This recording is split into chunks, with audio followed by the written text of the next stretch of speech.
irreverently put in by juveniles, they got upon the John Brown song, always a favorite, adding a jubilant verse which I had never heard before. "We'll beat Beauregard on de Clare battlefield." Then came the promised speech, and then no less than 7 other speeches by as many men on a variety of barrels, each orator being affectionately tugged to the pedestal and set on end by his special constituency. Each speech was good, without exception, with the queerest oddities of phrase and pronunciation. There was an invariable enthusiasm, a pungency of statement, and an understanding of the points at issue, which made them all rather thrilling. Those long-winded slaves in "Among the Pines" seemed rather fictitious and literary in comparison. The most eloquent, perhaps, was Corporal Price Lambkin, just arrived from Fernandina, who evidently had a previous reputation among them. His historical references were very interesting. He reminded them that he had predicted this war ever since Fremont's time, to which some of the crowd assented. He gave a very intelligent account of that presidential campaign, and then described most impressively the secret anxiety of the slaves in Florida to know all about President Lincoln's election, and how they all refused to work on the 4th of March, expecting their freedom to date from that day. He finally brought out one of the few really impressive appeals for the American flag that I have ever heard. "Our massas dey hab lib under de flag. Dey got dere wealth under it, and eberyting beautiful for dere children. Under it dey hab grind us up, and put in dere pocket for money. But de fust minute dey tink dat old flag mean freedom for we colored people, and run up de flag ob dere own." Immense applause. "But we'll neber desert de old flag, boys, neber. We hab lib under it for 1862 years, and we'll die for it now." With which overpowering discharge of chronology at long range, this most effective of stump speeches closed. I see already, with relief, that there will be small demand in this regiment for harangues from their officers.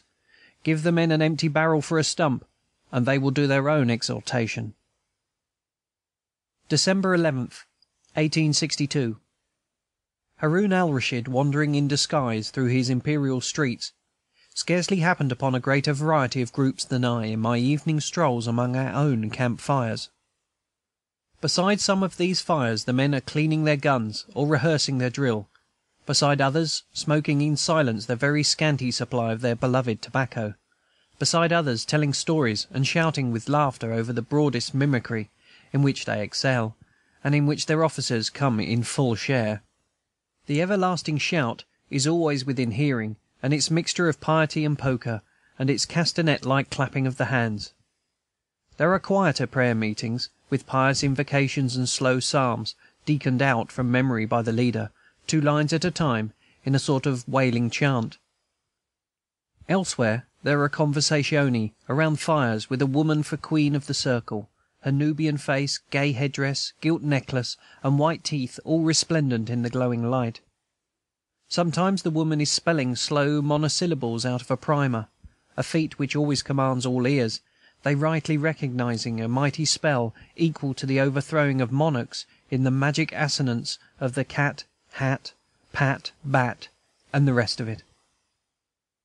Elsewhere it is some solitary old cook, some aged Uncle Tiff, with enormous spectacles, who is perusing a hymn-book by the light of a pine splinter in his deserted cooking booth of palmetto leaves.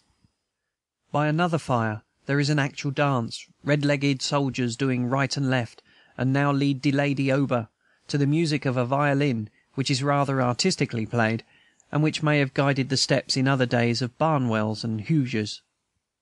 And yonder is a stump orator, perched on his barrel, pouring out his exhortations to fidelity in war and in religion.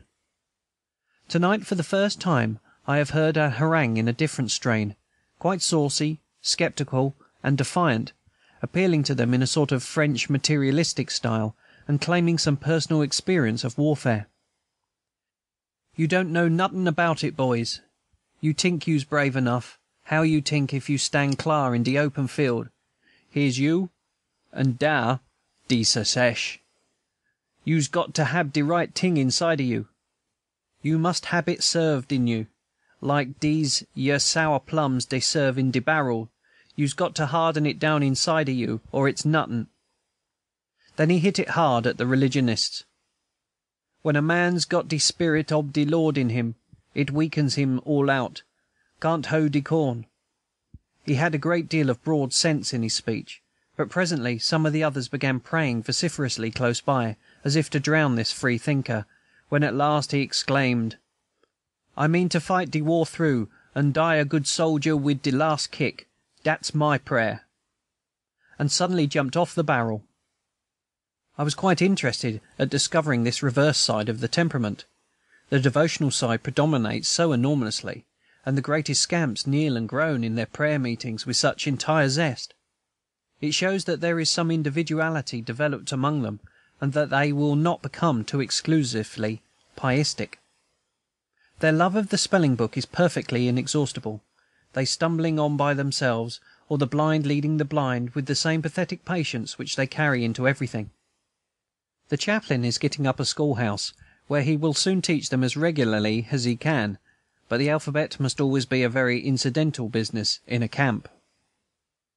December 14th. Passages from prayers in the camp. "Let me so lib dat when I die I shall hab manners, dat I shall know what to say when I see my heavenly Lord. Let me lib wid de musket in one hand, and de Bible in de other, dat if I die at de muzzle ob de musket, die in de water, die on de land, I may know I hab de bressed Jesus in my hand, and hab no fear. I hab left my wife in de land of bondage. My little ones dey say ebry night, 'Whar is my fader?' But when I die, when de bressed morning rises, when I shall stand in de glory wid one foot on de water and one foot on de land, den, O Lord, I shall see my wife and my little chillen once more." These sentences I noted down, as best I could, beside the glimmering camp fire last night. The same person was the hero of a singular little contretemps at a funeral in the afternoon. It was our first funeral. The man had died in the hospital, and we had chosen a picturesque burial place above the river, near the old church, and beside a little nameless cemetery, used by generations of slaves. It was a regular military funeral, the coffin being draped in the American flag, the escort marching behind, and 3 volleys fired over the grave. During the services there was singing, the chaplain deaconing out the hymn in their favorite way. This ended, he announced his text: "This poor man cried, and the Lord heard him, and delivered him out of all his trouble." Instantly, to my great amazement, the cracked voice of the chorister was uplifted, intoning the text as if it were the first verse of another hymn.